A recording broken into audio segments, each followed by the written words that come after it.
O te whaatalofa atu le nei afiafi e soafa Iesu le Nasareta. Ie o whaafonga mai le nei afiafi. Te manatu a whaapopo ni aso ua e le atua aso whalau. O le aso fo'i ma le whilinga, o le aso ma le matai ngā tila. O le aso ma le me tupo ai o le tangata ma lana whaasino manga. Ai whaafitai le atua o le au tatu taunu mai le nei afiafi. Le aso ono le nei o le nei masina whaiu o le nei tausanga o te sema. Ave ia i le atua le vi inga, le whamanu ma le whaane leenga. O wana le se no o ia, ma le suafa manu malolo tatu o li o Iesu Keriso. O mafu ai o toi tatu whiroa i pu e o manu e le o pu e o mala le nei afiafi. Natu foi sa vau se ese i tatu fi au mga benga. O nisi foi sa ne nofo le Paolo fale ma foi foi nisi o fi au masani. Ai whaafitai le atua le na taita inga la na pule whaaso i fua. I rau tō soifua au auna e mese foi o soifua le au auna malo nei foi tangata. Whaafitai foi o maua le nei whiro inga fia ma le pule le nei ala leo sunga le whaafengainga ia Mike Peruta. Vi ia le tua mwhaas maua lunga ina se vi inga o lau fio. Le ti ofa mai tawita e whaasanga e o mata i maunga e o mai eilo so swani. O lau so swani e mai a iova lea. O le so swani lea sa whapenao na taito o ina i tātou nei aso. Au mga renga. E leo so tātou malosi, e leo so tātou poto, a o le poto, ma le ata mai, ma le mata i sau, o le tua lea sa tātou i te itaina i tātou le nei aso. O mawhai ai o tātou toi whiroa i le nei afiafi. Ia wha manuina pēr le suafa manu malolo tātou tua. Tālo fo i whatarofo atu i mātua te tai le nei afiafi. A kare varia, whapa ia tuinga mana, ma le tua i a heta tuinga mana, wha malolo le te talo, fa malo le fa totoa malo foi le tapo i mai a alo faiva au tama fa nau mo fa wa wina pero le nei por kalame o le Kingdom Fest o le Kingdom Fest ia po le ngoan na u fa ngoi na le tato kalesia a wao fa talo fa to le nei afiafi fa malo fa yo faiva fa malo le tautua fa malo le fa ai le tua mo na fingalo. Ua le ai se me tupu, ai wana o le leo le alanga fia tātou te vivi i ai mwhaafitai le tua, wha manu ina belo na suafa. Ia o lau tuanga vale ala o sua toele sunga i whawhengainga i a tari a sopoanga, taria. Ia molo ni tangata o mua, mai ngā. Ia o ma ua leo le la whapenao na ma whaasala lau atu le nea fiafi, ma tala ina pēra le whiau o le malo, ina ia soo ai le lalorangi uma i le whiau o le malo lea tātou te talo nau ina. A wā, pau wale o le whiau o lo whapenao na whaatawa ina le newa i taimi. E uma lona whai le whiau leo le malo o le tua. O na o mai leo le ngatanga. A wā e tala ina tu fo i le nei tala le leo le malo o le lalorangi uma. E whai ma moli mau. O na o mai leo le ngatanga. Mera le tātou te fia i pēa. E wha wau o na wha lau tele pēa le whiau o le malo lea. Ina ia whapena o na tātou maua le mālole whaavau tātou ki tausini o iai. O le mālole whaavau e le to iai se whanonoa le to iai se pisa o tangata au nao le alalanga ma vivi i le atua soifua. Paula le mea le a tātou whaia le mālole whaavau. E tātou whaia pēa le tātou mtawhai o i lalo nei. Ai le yo o mai le wala au le tua i a tātou. Ia pēo se whaatarofa lea. O ai o whaatarofa ma mai o whea se i tua le rangi a mai se o tātou o nu pele o Samoa whaatarofa atu i a te o tau suafa manu maro Iesu nei a fiafi i a lea te manatu o lea whaawau pro kalame i maua marwhai whiau o lea papenao na o saudia se te talo i a ona a matai leo pro kalame. Thank you, Jesus. Oh, thank you, Lord. Thank you, Jesus. Mātou te whaafitai tele lo mātou te maare nei a fiafi. O ai ea mātou te o iai o ia te oe upo le ola e ola ai o mātou wanganga. O le ala le nālo mātou o mai pēa e whaau wau o na mātou tala no ina le whiau le mālo o fio e pēa o na mātou nuu mai nei a fiafi lo mātou te maa. E mātou te le mwhai o na whaia se ngā ruenga tasi pe au noa ma le nganga pa ia o lau fio e fisosoa di mai a mata le nei po kalamia lo mātou te maa. Whaatasi mai oe lo mātou ta mai manui ai me umo le a whaia a mata ina e lau fio, whaai ufo e lau fio nei po kalame, fo ile vi inga ia te oela lo mātou ta mā talo fo I whapanuia la ufio sunga le whawhenga ia mai ke oa e ana le nei ala leo mātou iai ia whapenao na maua ia le lotu tele tu ina fo ia te ia le poto mai ata mai a te oe e whapenao na whaatino i ona tiu te nei po kalambe lo mātou ta mā whaatasi mai la ufio le amataina lo mātou ta mā a uma fo iona mātou whaia se ngā ruenga mātou whape atu a ta mā o I mātou au na leo ngā ai fo ia tu pēr ia te oe le vi inga o le whamanu ma le whaaneneenga tu mau I pēr ia te oe se o I le whamavau lava. Hallelujah. Amen. Amen. Praise the Lord. Hallelujah. E ole la tu inatu sunga I whawhenga atari na te amata ina mai ia pokalame ia ona whaawau atu fo ia mawa pokalame nefiafi. Hallelujah. Mahalo. Praise the Lord. Ia le ri 𝚜𝚑𝚙𝚢𝚑𝚝 lava mo le no. Ia na o uma na 𝚜𝚑𝚙𝚢𝚑𝚝 le sunga whawhenga I le Praise the Lord. Atunu pele sa mo nei tula le fiafi fe lava maua mai ia le tatou pokalame nei ia ia le ri malo lava le sai malo fa malo lo si tiu favor. Hallelujah. Ia ole Ioane o lona tau po e suma le iwa le e tala e nei foi vaenga o le tatou ainga. Amen. Ia nau tuwa mai foi ia au na le atua ma tala ina le tusi le Ioane. Ona ole le ala o tatou taunu mai le matau po suma le iwa. Ia ufkau I le lei ama fea unga le lei ia le tu la lata o tatou le fai unga le tusi. Ia ma le tu la lata fo tatou le vaitepi o aso malo lo. Hallelujah. Ia le li. Ia o le leila fiafi ia o le matau po le suma le iwa. O le tusi le Ioane arimo. O le tusi le Ioane e ese mai ai I isi tusi le au fai evangalia. O le fiafia I le tusi le ele fa pevaonge e se isi tusi o le au fai evangalia. Ese le afu. Ese le whamtalaina Ioane o le misionga Iesu Keriso. Amen. Le matau po le o mwai atu le sa whasoa I foi ia o ngā le 12 verse 10. Oisi mori mau a mātaio ma reko luka I le taiminga pu ea Iesu. E ese mori mau Ioane. Praise the Lord. O mori mau oisi fai e mangalia fai mai ngā sau iuta wha alata I a Iesu. Ona pu e lole e fitfita. Ala mori mau Ioane. Ia tato fai taune I mori mau Ioane. Fai mai ngō mai ia sau iuta ma fitfita. Ai fesili atu e Iesu. Amen. O ainga koksu ea. Ia fai mai ia le ori o Iesu fai atu lo Iesu o au nei e fa lua na fai atu Iesu ia te lato o au nei al me mali e umanga fai atu Iesu o au nei ai ko ulu la lo ori impa u la le manna o le ri Hallelujah. ia o ngapi fori mai ko kiki a ko iki a o le meu te mai ele vai ngalea o le tusi e Ioane na ofo ina atu lava Ioane ia a Iesu Keriso ia I limo o tangata o fitfita ele o mai po ele I whaaraka fo so kusa fo ila pe le ese iu kai whaaraka Iesu whaasa e ofo atua Iesu ia I limo o tangata o mafuanga len sawo Melanga ese manga e te o tusi tala le o Ioane. E o foi la I le matau po le suma riva. Ia o le foi la tato mata inisi mea. Nga foi nga o le wai pe o matau po le suma riva. O le kauma fai a ko le o pilato e whasau Iesu. O le nganga ato whamsingonga pilato. Ia o whasau ina Iesu. Pi foringa meu malama le janga talo pilato ia Iesu.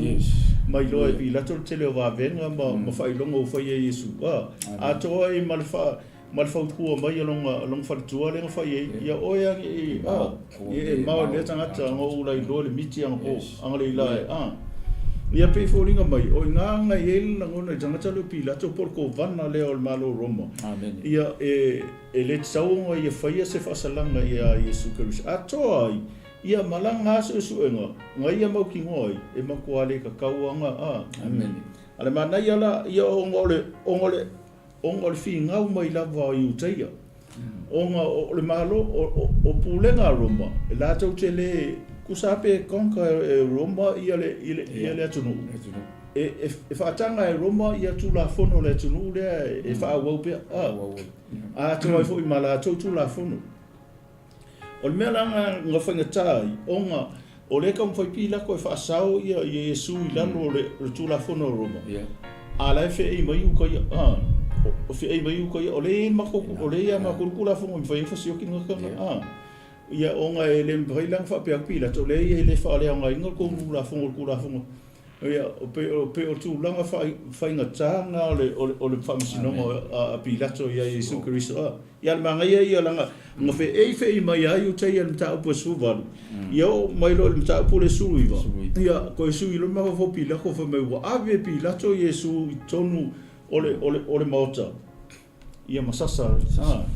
O ila lea ngā whaatino I lo e pilato ia le whai ngā sasa lea e sasa I le tangata. Le tangata le pangota. Amen. Ia pei fo o ngā tā ua le tustula whono mose ia tula whono ave ia isala e. Ia whase furu a kāra ngā sang isi lea kumare whase furu i ke ua. Ua ingosia pe ia o le tele ala o su ngā tangata ia ai ila ua ai e. Onga o le sasa le ngā fui. Le ngā tā Iesu, le ngā whaatanga Iesu, kusanga sasa Iesu tonu I le mota.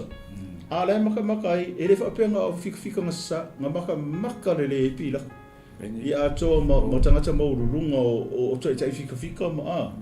makua maka o mai la tō I le sasanga lea. O le sasanga lea o le pangota, e vaku le pangka sai o ngā li manga I le pou. Ngai le pou e le se pou mo runga vai le pou ia whakau ia unge ngi mingoi pe solo pe le kai me sasa ia tato vai foi lá le sasa le fa ngai ruma le me vai le sasa pise fue la unga o le sasa ia monga vai nga vange pe se furu pe lua se furu pe fia lava ia lo inga tato vai e lo inga fai o le sko inga sasa Iesu e foi lo inga kasi ka a foi sulua ia meio o ave o le sasa amen lo inga fai kasi ka sulua lo inga kasi ka sulua ia stripe ia fala pa ele se pakua ki nga ia a fai mai fai mai lana e fai mua mai ngā ape le pilato Iesu o sasa ale ngā teilea ua mai e whika la au kala ka ai e fai luna pale amen ua le o le ia e le ngā teilea ua latu wha ofu ia te ia I le ia pa auli le ofu pa auli o ele se fica isso e o fusi of pa o le fa o nga le tupu wa o le ko vana matangata maurulunga matangata milionaire e la e ina le of pa au I kusa o fa o le wa mai fica le nga le lo ta tupu of pa o le nga mai fica fa of o ia Iesu ale nga tsaile ia wa la tu fa pale Iesu ile pale la autu tatala ia ka ke lo foi pole ale ko inga la au karkarang fa pale ia o ka ko sa mo ile a ngoso mo isila au karkala vai ia ai le ko inga karkalanga ila au lenga ia o lenga lai fallinga mai I va vai I fai upu ia o ia au ia e pe ole taimi sili lea o ngati ngā Iesu I lana nga I atu satou o te mira sasai a fai e tolu sulu iwa on tape fast fulu on ka I fika ia o le makua makaukia amen ke o fai tau ko ingisi o so stala fai mai o le kele a panka e umanga sasai ka e fast food ia mauti ko e mal ngapanka e mauki ko mal ngai fenga o ifo ia tangia ia te tatou ia le mawhai e Iesu o ngā ia tatalia ti ngā o ngā le alofa ia au ma oe ia i tātou. Hallelujah. ai sea ia king ia fa mo le o ia le la o ia fa ola o ia tong ia lo itatu me la nga le u fetu le mtanga lo tautalanga ku sa pe le ai se yuko e maliu ai Iesu Keriso ala nga le fai mai on nga ofo kwa Iesu mai o mai pu anga le umar fa le revele nga kipe e pe teru kalingo o le nga ele o mai lo fika sai Iesu mo ave lo inga fori nga mai ku sa pe le ai se yuko e fa ka Iesu e ai ngala nga plan e sa kangi e mele fa lata Iesu e yuta inga ia fa pe ka ko anga le fa la kai yu ka lo fais ka mo yu anga le ai yu ka e fa la kai Iesu fongo ele pai ele mo e fika Iesu ai le ai ele le plan nga le tu o plan le tu le fa tino e lo na lo foi mai o le nei no mai ya le fika a resa ku Iesu ia e au mo ma al caminho fa ka so mai lo mai yu ka fa la so di ia le ole am tangala nga pe o ta u ia nga sasa pe lato ia Iesu o ko ka se fain ka pe ma ho fo ole ele ngata ole tu la fono Roma ia sasa ina le tangata i ka ke le ai tu la fono ho ila yuta ia amen ia sasa tangata ai o ngi le ko fast food ka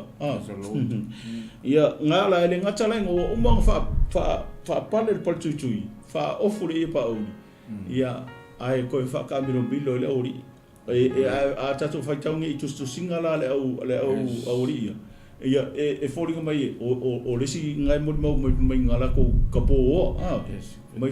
makke mai ia fa ofisi ka le au le au Iesu mai makke mai po ia a isi foi la mo mai fa me te ngala tu fe an o si tu lo I fo fongo le li fa o se bai ia ma futi fo na ia nga pe o le winga na lo fa mtanga o le temi pito sili le o nga ki nga ia mafkianga ko avel sa so li fa al sili ai se ia o tali ona oema ona ia so ina ia ta to mo le manuia ai mai se o lo na malo na saua ia ko e fu ka I lo na malo ia o ta to roto ia o sau amata fule ne fia filo sunga le ia tu ia vole ase foi se vai en le fia fa wo yelo ne fia ele ta lo fai lo ta tu amen me ngo le fai fo le isi am sa ia so ai ona le mafo angale na sa Iesu ali na sa Iesu e fa tino na misiona amen na sila fia le Iesu e ia le taimi fa lata ina o ia e fo le taimi fa Faasatauroina ia e tangata so lot e to malone o pilato o le kovana mai Roma haleluia o le va vai tu I tu sini na ia e taimi na fefe pilato ia o le ilo e pilato le mea la fai o sola manatu pilato o le ilo e pilato po ia fa longo iai o le ai iutaia ngalo ia iutaia o le mafu angalen sa o pilato fa o ia le kovana sa fa misino ngale ia Iesu ai pe ana fai atu ele isa na ngasala o stolo ai na sa o fa tino me tonu uma lava o le mafu angana sa o Iesu au fa tino na misiona I le tolu tau sanga male afa ia se ia o ai na o ina Faasatauroina o ia al mele o leva na ia Iesu I lona nu ele o malama ma ele o tonu ai utaia o Iesu o la to mesia amen pa o mele ala langa ai ia utaia ina Faasatauroina ina Faasatauroina ole mo toa le roa po le alma fuanga ole le fia ole no ole tua ia Iesu le o sau Iesu e fatino na misión ai le fia I tangata pois lot au te lo tangata ia le uto alanga ina Faasatauroina o tangata fo ia le na alanga I o ile malanga fatu po Iesu ia o sana ile alo tavita o sana ile alo tavita ia manuia le wa fio mai swafo o le tu amen pois lot fa pena fo so ifonga le to te so ifua ai mo wola se e mana ia o le pipi o se mafutanga o se uso e o ai uso mana ia se feo inga uso po le uso fo le tuafili ai le taimi e tau lama o le uti tana noa na i nofo i uso o te le tana noa toa la o nisi whanau a ia haua ia i o uso ma uto whawhini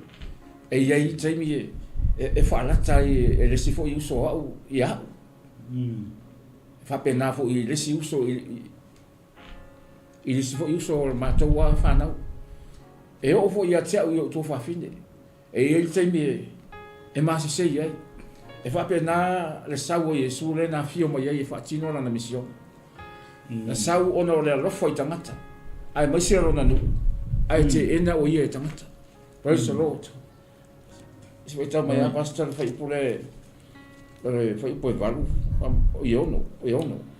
o vai atu ia te ia le au 𝚟𝚒𝚙𝚢𝚛 ma au ona ona ala langa leo i le atou o whapea i nā Faasatauroina i nā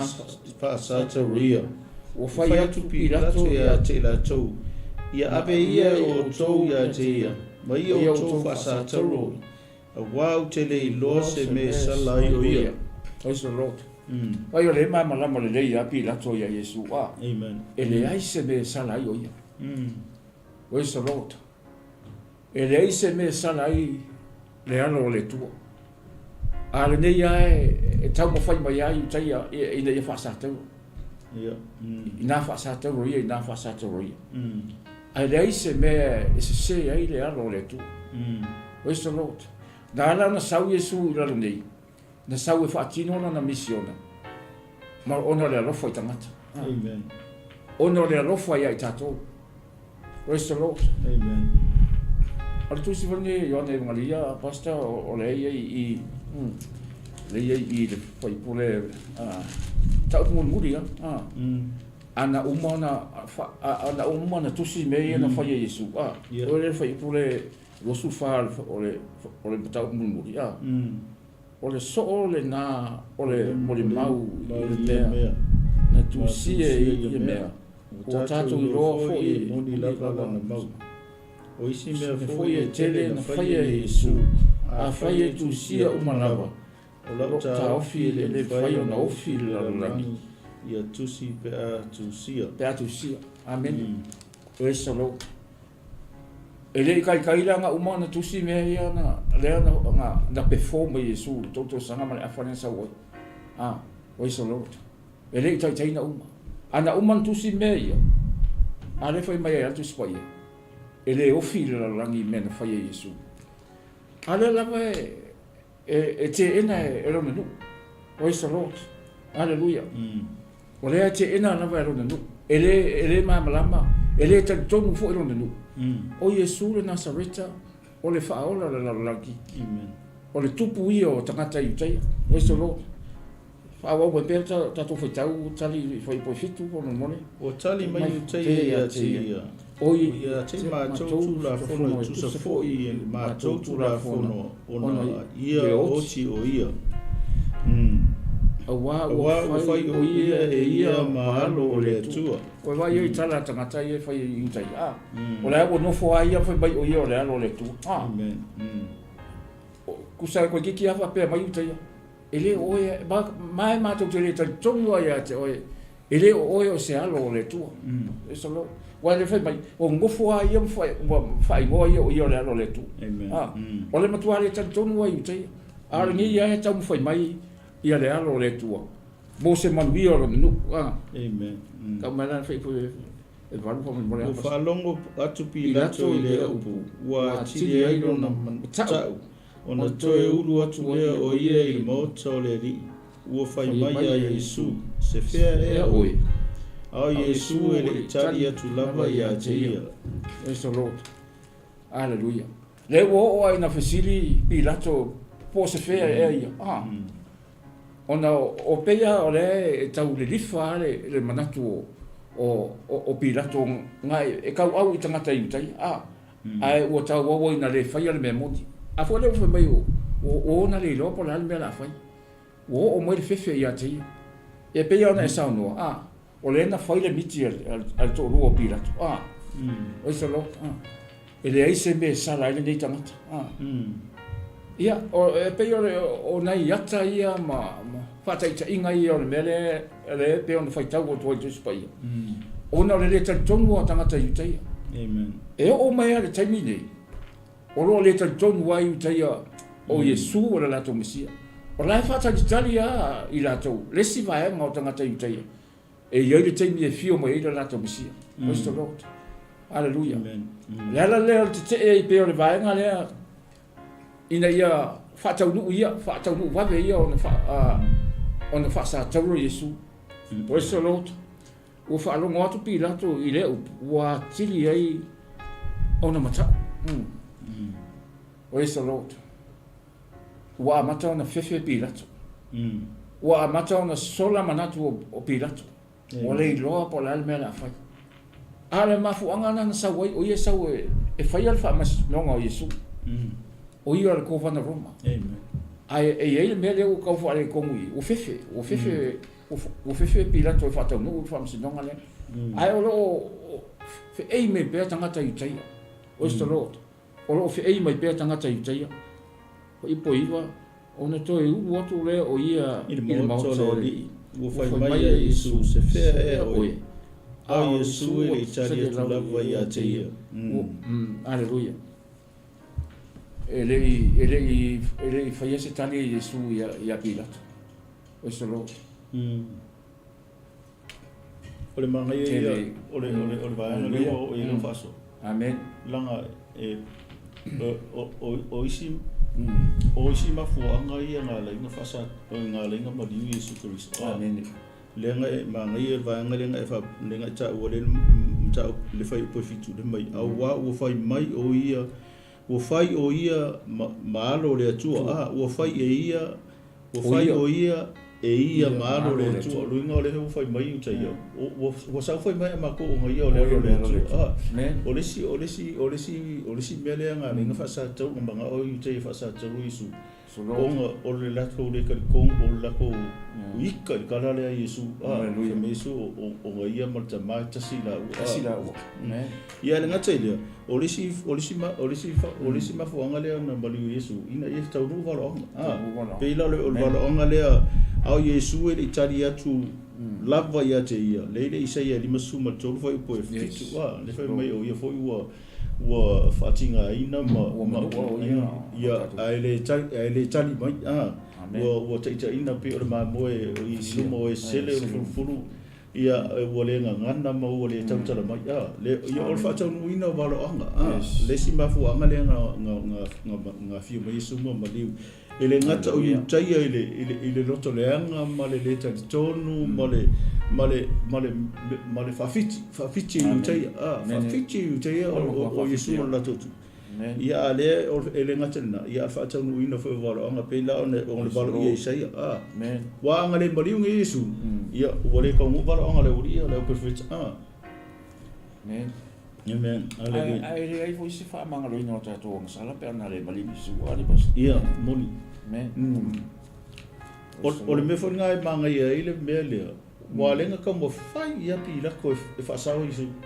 amen man tu e fa kolu le ka ukala pila ko le upulea o te le loa se me te tau on sala yo ia fa ka singa fai pila ko le upunga i lunga le mka upu e sulvar ai fa adua i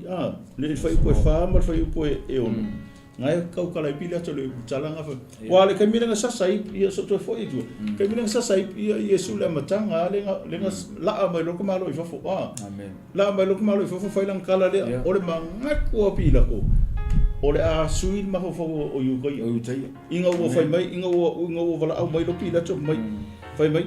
o le au nga ko ia te o to a wa te le lo se me sala i o ia fai mai o alu aku lo le Iesu i fa fo o le mangaku la pila ko sa vali ko nge Iesu i fa fo ua makua le anga fai a kolonga kingo le sasa ma wala va toto atoa le ngata le pal tu lo nao mangaku la pila ko o le afa pe ngi ko yo ui kalo fa o menga ngaringa fa al ko malo le upule fa mai fa uta ile tangata ele vala au pila ko fa au ko kupu pe fa uta tupo tangata ute ai fa mai pila to fa uta ile tangata Kau fai te malo e fai se whainga. Inga ia la ngona iu te ia. Lo lako aro lo fai e su api ka inga nge fai aku afe mai. Fasioki. Faasatauroina. Amen. Ia ongo lea. E kau fuoringa mai la pe ka koke mau fofa pe le leipi lako ele anga iu ka ia. Ai ole me monia o Iesu le ilonga taimi o le tongiola. O le tauranga tongiola. Aka koa vai fo e lisi vai ngai ka uai fa pe ole kaimi ole aso le sa ka pengal paseka ele I loa I utai ai kaimi le ole ma moe le ka penga le ka penga le mol paseka ole ma fo I utai la toa paseka masani e fa ave ma moe ka penga I le si aso ele yo ele aso e fasi e ngata I ma moe ma le lo I utai ole paseka le ole paseka unga ese le il kalfa sol pico I Hallelujah on ole mamo sa o ole ta mai mamo le tua le la afasia ile so le paseka le ai le lo U kai ia kasinga me le o mar mara po U kai on la ko fa fiki man la ko le manga ai ka ko kilo ngai mo ma te yo mo mai ale ia ma ko I su e solo le vele fa o Iesu I pekere mo fai ala I loa he rota.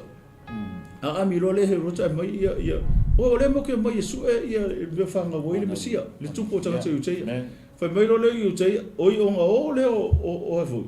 Ngā alu le o he rota ami ko inga U teia wharesai o makosi upu U teia. Ma fesili iei.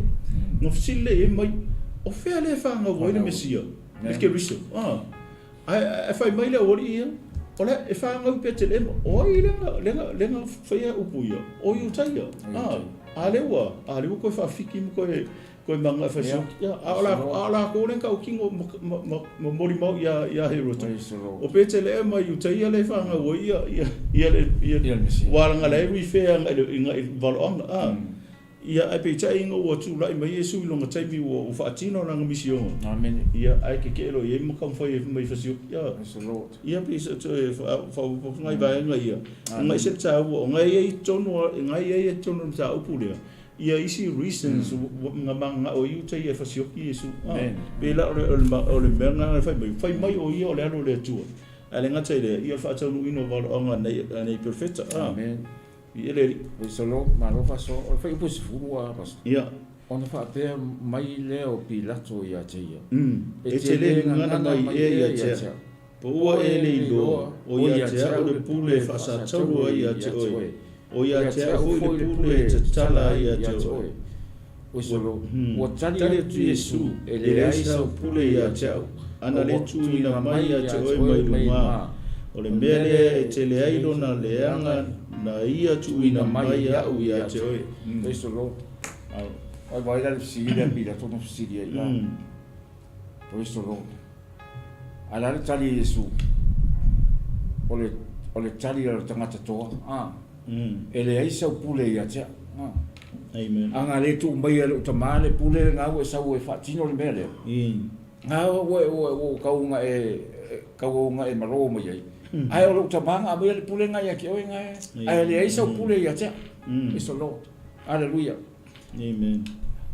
ole simbianga ngai kala le fetale ngai Iesu foi mai ole bele e tele ai lona leanga na ia tu ina maia a u ia te oi amen o ngau foi mai Iesu nga e maka ukia le fasalanga o le lile o ka yafa ni sentinga mai Iesu ia pila ngala mai Iesu ole mele wa kele le langa ole wa fai wa manga ku ka yafa e fai ile pule al tangata ia le fai o Iesu Kristo le ngata fa sa o Iesu I pila to mai ele sa pule se va nga wa fa tanga mai lunga le pule ia ko fai mai lole ia ole mele e tele ile anga na ia tu mai na Iesu ina mai ia u ia te oi ia o le kala ngo Iesu anga ile lile o ka yafa le fai tonga si lile nga ngofo send mai Iesu ia pilat o amen e man tu o i ta o ia ka yafa pe o tangata na le man na o i tai o la tu tupuna o ka yafa o le fai tonga si ia a le man na o ele matu te le man na o ia Iesu ai man na o ia ka yafa e solo o ai foi lengo parapa Para pale manga o le uri e tala instead of o 𝚘𝚙𝚢𝚑𝚝 ai manga o I fa me lato tupu ia o le manga o ia 𝚘𝚙𝚢 ai le mana o Iesu ia tasi nga mafuanga o le mari Iesu o le lako o le lato whaafitia o le lato tupu e leo se kupo I uka ia 𝚘𝚙𝚢 o kupo o Roma lai Roma ka maroa ai o le o ang kupu whakaikai I kolongi o Roma ia 𝚘𝚜𝚙𝚢 leo 𝚘𝚜𝚙𝚢 le ia a tupu ai o Roma lei o 𝚘𝚙𝚢 a leo o manga fa e leo se mako kupo ia vai o lako I no inga lato tupu o Iesu Kristo a leo fa me lato tupu 𝚘𝚙𝚢 a le ko mumu ia I le kele o kaulanga mala fonga la foi a 𝚘𝚙𝚢 ia ale o ko o vai o kuso le fiel le o manga e fai me le I le li fa amen o Iesu aleluia o mala fai po su to ia o fa mo I lato I le ona tai le ia Iesu I fafu ua nofo foi o ia I fo famasino I le mea ta ua o le pai a o le upu e peru o kapata o le aso o sauninga o le paseka le aso o lona I tu aso foi pe ono ua fai mai I taia fauta I lo o tau tupu ua ala langa I la tau ave ese ia I nā Faasatauroina ia te ia ua whapea mai pi latu ia te la tau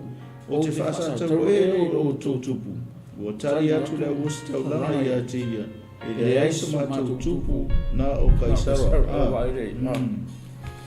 o le lava mo kua mata ita ia tangata ita ia e tinga lava ona o tau whaamamalama atu o Iesu o lato tupu a le lava e te ea pa bai e leiso lato tupu o 𝚘𝚙𝚢 lato tupu Praise the Lord e leo maamalama tangata ita ia amen e leo maamalama tangata ita ia o le mafuanga tonu le an sawa Iesu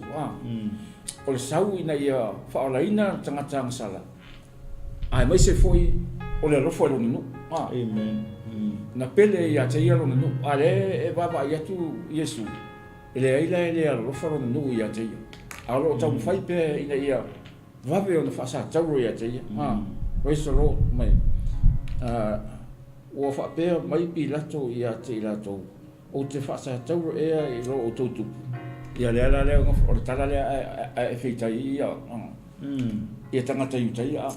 e le aiso mātou tupu o le mātou tupu o 𝚘𝚙𝚢 Hallelujah Praise the Lord ta lofa I le alo le tua ta lofa I le alo le tua na awina mai wale nsawa Iesu na mauti no le leia Iesu o lona I unga o lunga o satau Hallelujah na mafua I se ai me ona na usita ia e lon tama e le ia se isi mea na whaarongo o ia e lon tama pai e ti ngā o na tumu o ia le poto ai le whawhia poto e lon tama na whaia mea uma ma whaarongo o lon tama Praise the Lord Hallelujah le alo le tua soifua e le ngata fo I lea a o ia o le Mesia o le alo o le tua na maliu mo I tātou so Lord a wā pe lava o nā lofa mai o le tua I le lalolaki na awina mai eiro nā lo pele I tō tasi tini ngā o nā lofa le tua I nā lo pele I tō tasi a awina mai ona o le lofa I tātou oe ma o tātou uma ne te oe whapea ane le ai le isa uang sala o tātou uma we all make mistakes tātou uma se ne te oe whapea atu o tau mafuai le maliu o Iesu mu Faasatauroina o oe ma tātou uma Hallelujah e le ai se tasi I lalo la nei e whapea mai o awai e le isa uang sala a le ngafa mai Iesu a le isa uang sala tongi sau ma a le mafuanga tonu na sau Iesu o le alofa I tangata na whai urungo le Faasatauroina ona maua le ta ua le malo e whaawau uma ona tape na ina mo tātou Praise the Lord Hallelujah o le fai upo sfuma le ono. Ona ia tu ina atu lea o ia te ilato. Ina ia Faasatauroina. Ona ave le o Iesu e ilato ua ina atu.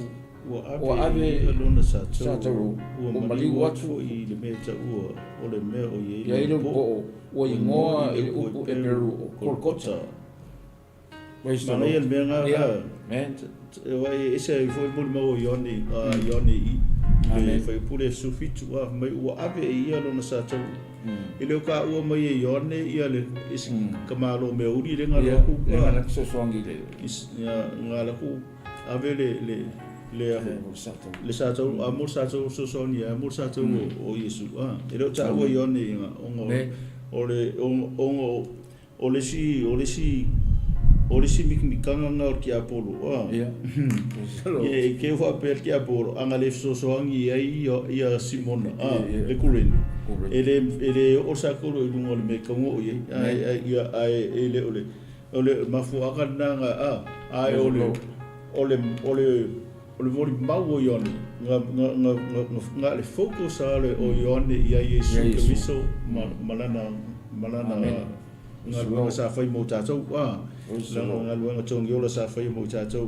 ngā keri tua iei tonu nā ia le tangata le ngā latu le lio Simona kurene le ngā laku le kurene ngā laku amo le sa tauru Iesu Christ a le whai mai ua ave ia lona sa tauru ua maliu fo i le meta ua ma ngā ia tu i 𝚘𝚘𝚙𝚢𝚘 Hallelujah ua lato Faasatauroina ia te ie le mea atoa mo isi tangata e tōrua. Ia, te roa panguta ia tōrua ia sa. Amen. Tofura ua mo i tū ai o ngā tutonu wa Iesu. Ia, e matautia le mele o i tato o kalame nia fiafia. O le watu o le alo o le tua. Ia, tu ule o ngā tonu. Ai whatu pito ho ia. Tama ia ngasala ia tōrua. Panguta ia tōrua. Amen. Ale fo la ka fai kaua ko i ona o tola fono a Roma.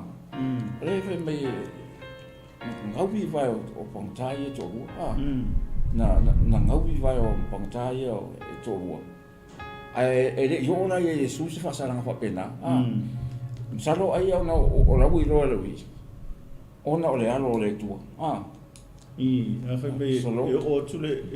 uri e Iesu ua mariu Iesu o mariu Iesu o tu ina atu e Iesu lo na nganga mangai fo ia kasinga me manga ia nganga mense mai ngā fai mai e o kule uri e Iesu morong tari e Iesu le vineta ia na langa lole ua taunu it is finished ia fai mai ona tu ina atu lole e Iesu lo na nganga ele i mariu Iesu ona o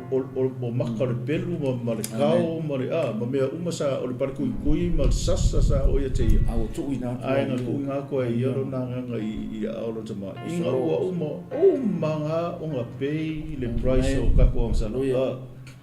o le parikui o le tau ilo na i tū o le sasa i ona tā ma ona whaalawalawa o le tutongi na o tātou ang sala o marola o tutongi a tātou ang sala whakaku nā tulore i Iesu lona ele i whaseo ki e sisi ele i whaseo ki e sisi o ngā ele inge ke o mika i sākang ai ngā tui nā tulawa e ialo nā nganga ina ua whaimelan tala ua mai ua taunu so o lono inga ua pay a koa le full price o lea o kako ang sala Amen. Wale ai se ko inga nga sala ele tongi ele aso le Iesu Kristo Hallelujah. Ia ai e whano nonga ia le koe fo ia nga kai whiangsa ia kala tala le tuspa ia ele to lava se tau langa mo langsala so ele kong nga koe fo ia kai whiangsa sala nanga fa kusa fo kuspa ia nga kai koe fo whiangsa le no po e koe fo i lo pala fiu whakaere koe arua ropa ia pere o le winga whantalanga ua matua sila fia lo Iesu ua pei a toa le totongi o le amasala tau o le amasala tangata o ngai vuka ka ele ngau kako Amen. Iling o kaka enga o kaka kuri o kaka papa ia so se to inga tata o lanu manga ngana o me foi le o ka i kaka le makua le anga langa ke ki le o fa i pa o ma le o fa le anga ma le o ngau i fa le lo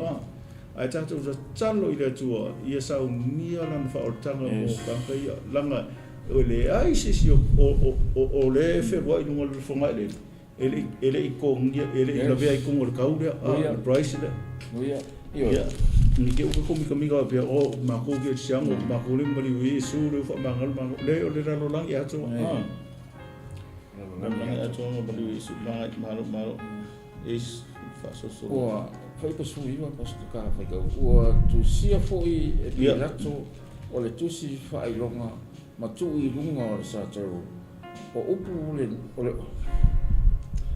o le upu le nei o tu sia o Iesu le Nasareta o le tupu o tangata i utaia. Ona fei tau kia leo o leo whailonga i utaia. E tō tele awa o le mea na Faasatauroina Iesu e lata ane lea i le ai. Ua tu sia foi i le upu e Peru e leni ma Roma. Ona whapea atu leo le au staulanga i utaia i a Pilato. Aua e te tusi o le tupu o tangata i utaia. A ia whapea, ua whai mai o ia, wa o le tupu o tangata i utaia. Tali atu Pilato o le mea o tusia, ua tusia langa. Oiso lo, aleluia. Ia, o le ema malama le ia Pilato ia Iesu, ia malantala le whai mai. Tusia ila i o le whaironga le, tu i runga le saine i runga le satau o Iesu o le tupu o tangata i utai sorot aleluia ona waitauria lea o whaironga i utai lea o whaironga o utai e tō tele e tō tele awa o le mea Faasatauroina Iesu e lata ane e lata lea i le ai se foi o Peru ma e leni ma Roma on whapea tu leo le au staurama i utaia Pilato awa e tu sia o le tupu o tangata i utaia a ia whapea ua whai mai o ia o le tupu o tangata i utaia aleluia ua tali atu Pilato o le mea ua utu sia lava ia o le lava e makua keke a ia e te i utaia i le whaato muanga le renga umana tusi e tuu nunga Faasatauroina Iesu le ua umana whai mai tusi ai o Iesu o le tupu o tangata i utai a le ua mangao i tangata i utai e sui le whainga o le mea le whai mai o au o le tupu o tangata i utai o tari atu Pilato o le mea ua outusia lava ma ia kala Pilato le foi i tangata i utai o le mea o foi atu oi fai mea o foi atu oi o ki kia fa pe mai Pilato o le mea ngang usau e foi fa masinonga Iesu o a le kovana sau mai Roma foi fa masinonga ai o kia fa pe mai Pilato ai ku o ko fia poto ngai foi e pule o fai ngora o fa masinonga praise the Lord foi u po ros fu malvar o Faasatauroina Iesu e tangata tau ona lato ave leo na ofu ua vai faina taitasi tangata mana na mea i le male ofutino ai le ai se suinga i ofutino ua lalanga a toa e a fua mai i pito i lunga ona fitautala i leo i la tau ona tātou te saia a saia tātou whai ai le vili po ai le whai mona ina ia tau nu ai le tusi whapea mai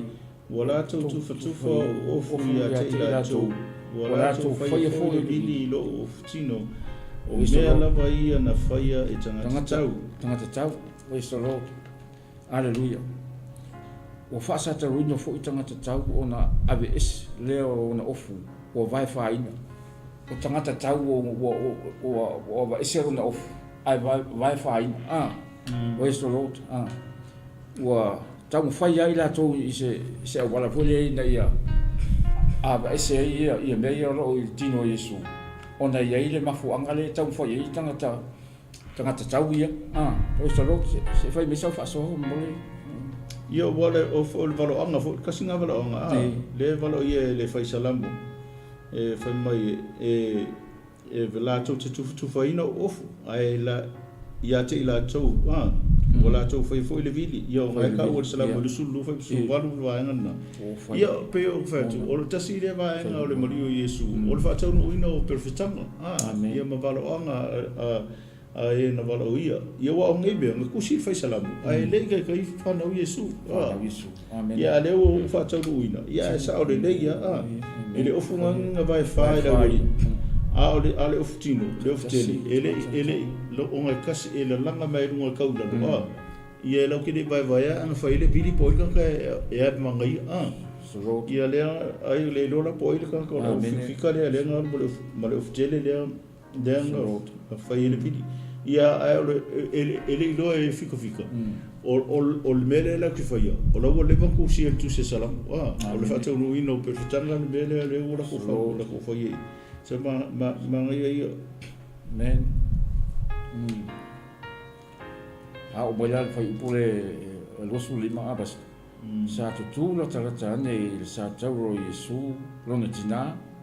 ma le so tina o Maria le va Maria Magdala wasila ki Iesu ia tina ma le so o faina ia o tu mai ona fetala ia tu leo ia i lon tina se nai fa uta la utama esalo fetala mai Iesu ia Maria fetala ngai Iesu se nai fa uta o la sa tau o Iesu o kambiranga le oso sila mai Iesu ia Maria lon tina o tu fatasi atu malo so olo foina le kankala le mo tusi le ia Ioane Ioane so olo foina ngala fai mai lo ia le fet lan fetalinga na se nai fa uta lo tama wo fa pe atu fo yo ia so fa uta lo tina fai mai le nga ole sola le nga makai o ave Ioane por so olo foina ia Maria ilona ainga manga le ona o le fetalinga le Iesu na fetalai mai ai ngo sila me o tu atu wa nga pau ka ka sa ku la ka kai me o Faasatauroina Iesu Keriso mai fingi tina a bisoro sion tina o solo le langa bala nga fa vai me langa bala au le i Maria sion tina ia se nai fa uta lo tama ia ko fa pe mai le i so olo foina fa uta o lo tina ia mai le ko fa o kuskala ia o nga maka mai loa o ngalu ia le ma ave ia Maria i don fale wa nga le ia o se tina wa mafatia liu ia le o po le liu ia siona alo ma ia ngo tata mi mo mai pa ta tu le fa unga na le o to ngai se kone ngai minute to tata mi ama ngai la fa unga te mi o le so fu o le mario Iesu nga ngo ko ro fika e afo e no i vai o ponka o le kure mo le e fa si o kia e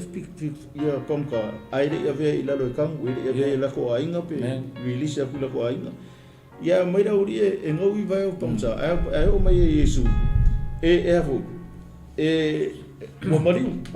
e o mai da va ia Iesu o mariu Iesu nga fai mai o kango lo leo le fai pula tolu lima fai mai o tanga lo leo le fika ua su no i le tau i lona i tu tau ia fai mai o ia na mata iai ua mori mau ai e moni fo i lana mau ua i loa lava e ia e moni lava lana upu ina ia o tauta tonu ai o le maliu Iesu ai kari kongo i ngā le fika le ngā su nuri fai mai ngā kai mia ngā su ia ele tau i le ngai tu o le taipinga ngā ia langona i ngai o le alo le atua tangata le ua ina ua tafe me le soto mo le vai mai o ngala o langa mori maula e moni ai le ngata i lea o langa mori mau ia tali tonu ai ia so se tas ia Makua, pe ang ofa tu. O le kele yo mafuanga ngalinga mali Iesu. Kaso ila le mafuanga. Inga ia tali tonu wa ia iutaia matanga wa makua o le lomar kaka le. O kaka uesi. Alewa. Ale ukar kongu I o Iesu o le alo le tua. Ia inga ua ia sunu ia le tua Iesu le tau. Ia o afe mai le vai nga afe mai. Olana mori mau. Wa ilo lava ia e moni lava lana upu. Ina ia o 𝚟𝚒𝚙𝚢𝚑𝚡 ia o faasolo mai lole ila lole kaiminga ngau ia I vai ia e mai o mai ila waenga ia Iesu ia ua mali Iesu bela le ngau ia I se sona vai a le tawhatau nui ma fona o valoanga salam fai salam o lusu lua fai lusu ono ngai fai mai ele ngau ia sona I ele salam o tausu mai fa fai mo lusu excuse ia o ngata temi ia ole manga ia ole oria ko lua le o Iosefa 𝚟𝚒𝚍𝚎 ma Nicodemo ma tu Nicodemo le ngari Iesu le po ia ke la ke mika ke la ngai Nicodemo le pala ai ma le fefe ma le ia Iesu ai le temi muli o le ifa ola o ngata le ngali ai fai taunge I mena fai menga sau ma le nga sau ma le muro fifiloi male aloi o le muro fifiloi male aloi ai se lau li tala ia le mamafa o le aloi po le vai o le afo fangu sau le sau ma Nicodemo tangata le o Iosefa la mataia o ia foi o le farisaio o le stasi o le 𝚟𝚒𝚙𝚢𝚛 ai wale famtala tofu le fai ngalia malana famtala ngata le o tangata e mau o ia foi se sofa ali lilo Iesu o fefe ia iutaia amen lo inga tasi le tangata fai mai ele karikongu ile mele fai ia iutaia ia Iesu wa le foi la nga sau foi mo se le sau fa no ia tilo Iesu ia lo inga foi nga mai o la ori to o Nicodemo foi o farisaio o le o tu la fond luinga la uria sa ia tono fono to ina le au santerini ala e vesi le au ko inga ile fa se be Faasatauroina Iesu fasioki ala e inga kama ia ngai ko inga ia le ai vai dal lo tele fo il janata le Iosefa mo lo tele am sau fa ia pilato e fa noi martino ia e kaunga release aku tangata maliu ilona ainga ilona tamapo lon tinapo lona ainga ai vai ese tangata le sau o le ata le o le sao o tātou I le wo koe sa o ale mea I ukai anga whai le ori ia le ata I utai wo koe sa o ia mea whai le au I utai le ko urua nga o avertino Iesu ma ala teu ia ma ia tu atu I lau sunga mo se ma anga ta o ta taibi ma lo ta taibi o le fai unga o le fai pe fasu tasia ia o fai pe fasu ona la tu ina ai leo Iesu I le mea ona o le sa dinga tangata I taia au wala tangata mai le tunga mau praise the Lord ona fa umba leo ia mea awa wala tangata mai le tunga mau amen praise the Lord sa ninga tangata I taia wa wala talata mai le tunga mau o le wala talata tua I taimi e tu ina atu o ia le tunga mau o le ase tali e ta ua ia I le mea e whaingofie e ia I tātou Faasatauroina o le tātou ori o Iesu le ia le whaingofie mai ia le taimi na amata mai ia I se ia o ina lato Faasatauroina o ia ma o le aise ngangana au le mea o mai ai tātou talo fai le alo le tua Iesu lea na maliu mo I tātou na tanu mia ai na toi tu manu malo le oti ma le tunga mau na le mawhai ai le tu le oti ma le malosi le tunga mau na taofi toi tu manu malo Iesu a wafo le na sau noa Iesu e maliu a toi tu wai solo amen o e o whaafonga mai nei a fiafi a pena fo I ona tātou ngai atu fai unga ni tau sang mana tua I tātou o tātou wale I whaola ia tātou mana tua o ia I ona pua ngā e le whai ngofie mea sa tau o saino o tātou wale whaola ona o le alofa ia I tātou a vea ia lo tātou wa ngai atu whai unga ni tau sanga mwha umaina ma tātou wha tālofa le Jesu Masi o le aso soifua lo tātou wale I o Iesu ina ua uma ona maliu I tunga mauma toi tu whai lea ma ai mo tātou ia whapenao na whamanuia mai le tua le neia fiafi mai se foi o sunga ia mai ke ana le neia la leo whatakaina mo I maua whamanuia foi le tua le sunga mai se foi le whatua ma le nufualo manuia foi le whafonga mai o mātua te tai I le neia fiafi ona o soafa Iesu amene tātou te talo vi ia oelo mātou tamama toi whafoi atu ia te oelo lava vi inga Ina ia wani I whaoa le tangata le vi inga o la ufio lo mātou tua o oelo le tua manu malo le tua Abrahamo Isaako ma Iakopo le Alefa ma le Omeka o oelo le tua whetalai ai whetalai mai ai mātou e te tauona mātou stai ma whaia mea o e whetalai mai ai lo mātou tamama e le aise tasi atua te tauona mātou au na iei wana oe ano mātou atua moni e tau tasi. You are God by yourself and beside you there is no other God. You are the King of kings and the Lord of lords. You are the Savior of the world. Amen. Hallelujah. Our soon coming King. We thank you for everything you've done for us. Talo whamanuia mai nei fiafi whamanuia fo lau ona I atari. A mai se foi o nei tangata ele ato o toa tangata vai vai whatauwa. Ai o mātou tutalo I ato oelo mātou tua wha atoa la o fio me umara nei fiafi. Leanga o lau tusi pa ia e o ao e o ai whatonu e whapoto ina ai mātou le me tonu o lau fio la mātou tama. Thank you, Lord. O suru I o mātou vai malama I o mātou wala la o fio ma lo mātou tua. Pau leo le tusi e te tau peo na mātou tō anga I whai tau pe iai. Au mātou wa ngā I atu ro mātou tama I le whai ungona ni tau sanga ai mātou te lei loro mātou 5 minuti. Ai mātou wha lata pe I te oeo na e wha lata mai lea le tua I te mātou.